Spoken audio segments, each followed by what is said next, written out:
Chapter 1. Ted Kaczynski sprinted through high school, not bothering with his junior year and making only passing efforts at social contact. Off to Harvard at age 16, Kaczynski was a loner during his college years. One of his roommates at Harvard said that he avoided people by quickly shuffling by them and slamming the door behind him. After obtaining his Ph.D. in mathematics at the University of Michigan, Kaczynski became a professor at the University of California at Berkeley. His colleagues there remember him as hiding from social contact, no friends, no allies, no networking. After several years at Berkeley, Kaczynski resigned and moved to a rural area of Montana, where he lived as a hermit in a crude shack for 25 years. Town residents described him as a bearded eccentric. Kaczynski traced his own difficulties growing up as a genius in a kid's body and sticking out like a sore thumb in his surroundings as a child. In 1996, he was arrested and charged as the notorious Unabomber, America's most wanted killer. Over the course of 17 years, Kaczynski had sent 16 mail bombs that left 23 people wounded or maimed and 3 people dead. In 1998, he pleaded guilty to the offenses and was sentenced to life in prison. A decade before Kaczynski mailed his first bomb, Alice Walker spent her days battling racism in Mississippi. She had recently won her first writing fellowship, but rather than use the money to follow her dream of moving to Senegal, Africa, she put herself into the heart and heat of the civil rights movement. Walker had grown up knowing the brutal effects of poverty and racism. Born in 1944, she was the 8th child of Georgia sharecroppers who earned $300 a year. When Walker was 8, her brother accidentally shot her in the left eye with a BB gun. By the time her parents got her to the hospital a week later, they had no car. She was blind in that eye, and it had developed a disfiguring layer of scar tissue.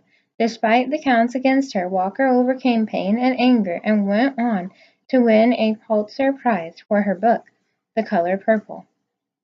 She became not only a novelist but also an essayist, a poet, a short story writer, and a social activist.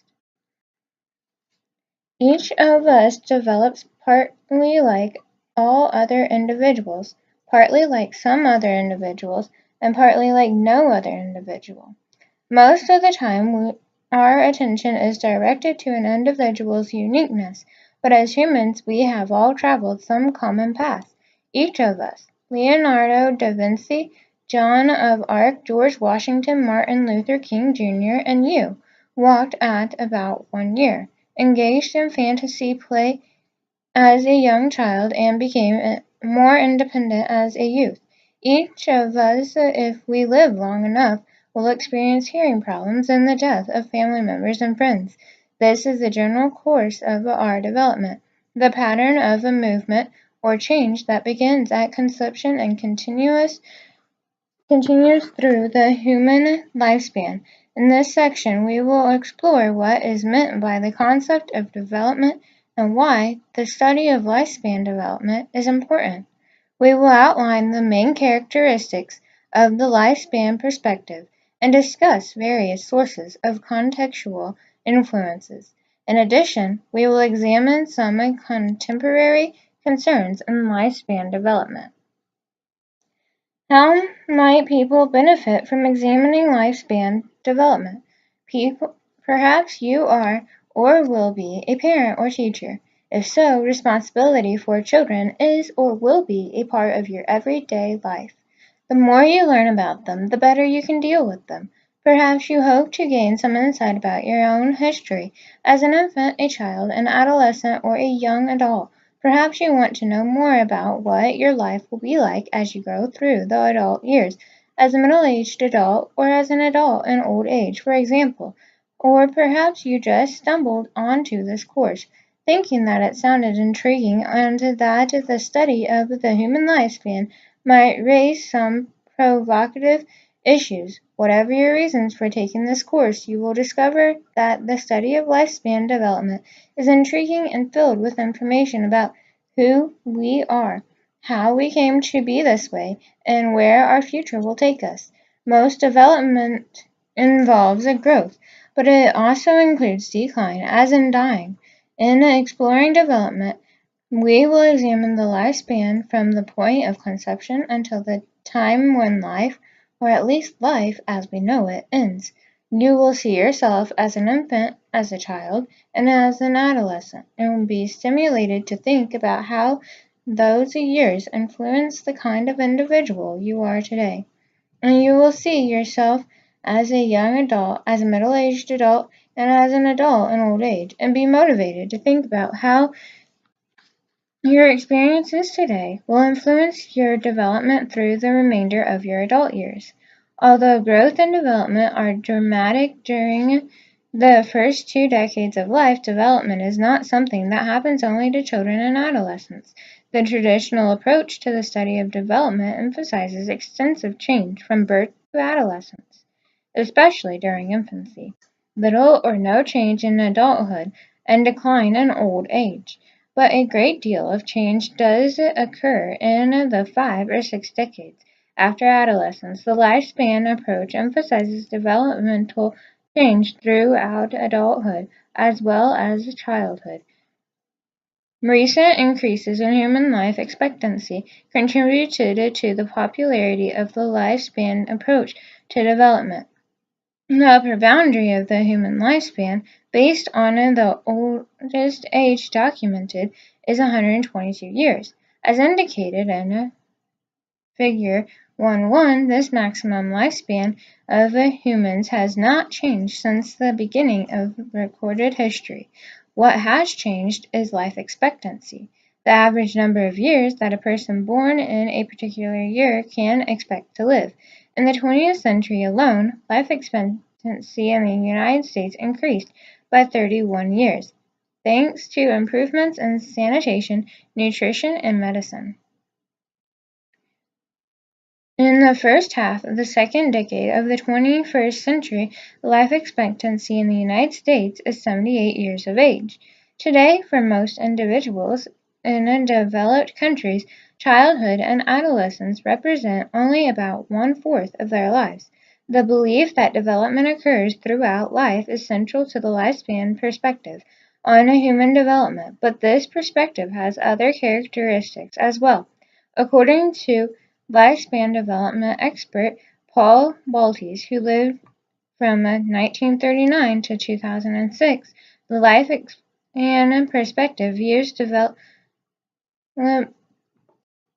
as lifelong, multidimensional, multidirectional, plastic, multidisciplinary, and contextual, and as a process that involves growth, maintenance, and regulation of loss.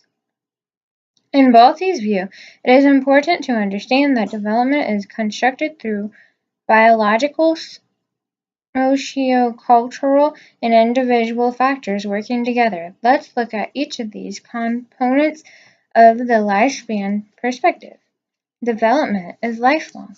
In the lifespan perspective, early adulthood is not the endpoint of development. Rather, no age period dominates development. Researchers increasingly study the experiences and psychological orientations of adults at different points in their lives. Later in this chapter, we will describe the age periods of development and their characteristics. Development is multidimensional. No matter what your age might be, your body, mind, emotions, and relationships are changing and affecting each other. Consider the development of Ted Kaczynski, the Unabomber, discussed at the beginning of this chapter. When he was 6 months old, he was hospitalized with a severe allergic reaction, and his parents were rarely allowed to visit the baby. According to his mother, the previously happy baby was never the same after his hospitalization. The infant became withdrawn and unresponsive. As Ted grew up, he had periodic shutdowns accompanied by rage. In his mother's view, a biological event in infancy warped the development of her son's mind and emotions. Development has biological, cognitive, and socio-emotional dimensions. Even within a dimension, there are many components. For example, attention, memory, abstracted thinking, speed of processing information, and social intelligence are just a few of the components of the cognitive dimension. Development is multidirectional. Throughout life, some dimensions or components of a dimension expand and others shrink. For example, when one language, such as English, is acquired early in development, the capacity for acquiring second and third languages, such as Spanish and Chinese, decreases later in development, especially after early childhood. During adolescence, as individuals establish romantic relationships, their time spent with friends may decrease. During late adulthood, older adults might become wiser because they have more experience than younger adults to draw upon to guide their decision making, but they perform more poorly on tasks that require speed in processing information. Development is plastic. Even at 10 years old, Ted Kaczynski was extraordinarily shy. Was he destined to remain forever uncomfortable with people? Developmentalists debate how much plasticity people have in various dimensions as different points in their development. Plasticity means the capacity for change. For example, can you still improve your intellectual skills when you are in your 70s or 80s? Or might these intellectual skills be fixed by the time you are in your 30s so that further improvement is impossible? Researchers have found that the cognitive skills of older adults can be improved through training and developing better strategies. However, possibly we possess less capacity for change as we grow older. The search for plasticity and its constraints is a key element on the contemporary agenda for developmental research. Developmental science is multidisciplinary. Psychologists, sociologists, anthropologists, neuroscientists, and medical researchers all share an interest in unlocking the mysteries of development through the lifespan. How do heredity and health limit your intelligence? Do intelligence and social relationships change with age in the same way around the world? How do families and schools influence intellectual development? These are examples of research questions that cut across disciplines. Development is contextual. All development occurs within a context or setting. Contexts include families, schools, peer groups, churches, cities, neighborhoods, university laboratories, countries, and so on. Each of these settings is influenced by historical, economic, social, and cultural factors. Context, like individuals, change. Thus, individuals are changing beings in a changing world. As a result of these changes, contexts exert three types of influences: normative, age-graded influences, normative, history-graded influences, and normative or highly individualized life events. Each of these types can have a biological or environmental impact on development. Normative, age-graded influences are similar for individuals in a particular age group. These influences include biological processes such as puberty and menopause. They also included socio-cultural, environmental processes such as beginning formal education, usually at about age 6 in most cultures, and retirement from the workforce, which takes place during the 50s and 60s in most cultures.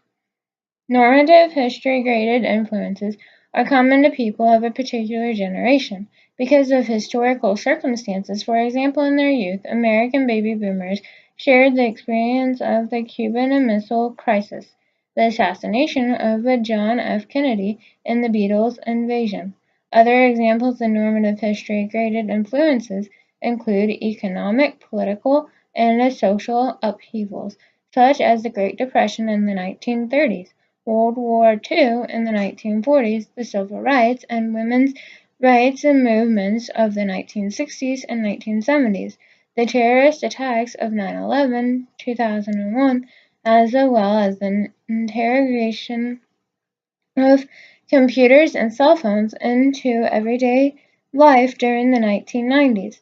Long-term changes in the genetic and cultural makeup of a population due to immigration or changes in their fertility rates are also part of normative historical change. Normative life events are usual occurrences that have a major impact on the lives of individual people. These events do not happen to everyone, and when they do occur, they can influence people in different ways. Examples include the death of a parent when a child is young, pregnancy and early adolescence, a fire that destroys a home, winning the lottery, or getting an unexpected career opportunity. Development involves growth, maintenance, and regulation of loss. Baltes and his colleagues assert that the mastery of life often involves conflicts and competitions among three goals of the human development: growth, maintenance, and regulation of loss. As individuals age into middle and early adulthood, the maintenance and regulation of loss in their capacities takes center stage. Thus, a 75-year-old man might aim not to improve his memory or his golf swing, but to maintain his independence and his ability to play golf at all. In Chapter 15 and 16, we'll discuss these ideas about maintenance and regulation of loss in greater depth. Development is a co-construction of biology, culture, and the individual. Development is a co-construction of biological, cultural, and individual factors working together. For example, the brain shapes culture, but it is also shaped by culture and the experiences that individuals have or pursue. In terms of individual factors, we can go beyond what our genetic inheritance and environment gives us. We can author a unique developmental path by actively choosing from the environment the things that optimize our lives. Some contemporary concerns. Pick up a newspaper or magazine, and you might see headlines like these. Political leanings may be written in the genes. Mother accused of tossing children into bay. Gender gap widens. FDA warns about ADHD drug. Heart attack death higher in African American patients. Test may predict Alzheimer's disease. Researchers using the lifespan perspective are examining these and many other topics of contemporary concern. The roles that health and well-being, parenting, education, and sociocultural context play in lifespan development, as well as how social policy is related to these issues, are a particular focus of this textbook. Health and well-being. Health professionals today recognize the power of lifestyles and psychological states in health and well-being. In every chapter of this book, issues of health and well-being are integrated into our discussion. Clinical psychologists are among the health professionals who help people improve their well-being. Read about one clinical psychologist who helps adolescents who have become juvenile delinquents or substance abusers in connecting with careers, parenting, and education. Can two gay men raise a healthy family? Are children harmed if both parents work outside the home? Are U.S. schools failing to teach children how to read and write and calculate adequately? We hear many questions like these involving pressures on the contemporary family and the problems of U.S. schools. In later chapters, we will analyze childcare, the effects of divorce, parenting styles, child treatment, intergenerational relationships, early childhood education, links between childhood poverty and education, bilingual education, new educational efforts to improve lifelong learning, and many other issues related to parenting and education, sociocultural context and diversity, health, parenting, and education, like developmental like development itself, are all shaped by their sociocultural context. To analyze this context, four concepts are especially useful: culture, ethnicity, socioeconomic status, and gender. Culture encompasses the behavior, patterns, beliefs, and all other products of a particular group of people that are passed on from generation to generation. Culture results from the interaction of people over many years. A cultural group can be as large as the United States or as small as an isolated Appalachian town. Whatever its size, the group's culture influences the behaviors of its members. Cross-cultural studies compare aspects of two or more cultures. The comparison provides information about the degree to which development is similar or universal across cultures, or is instead cultural specific. Ethnicity.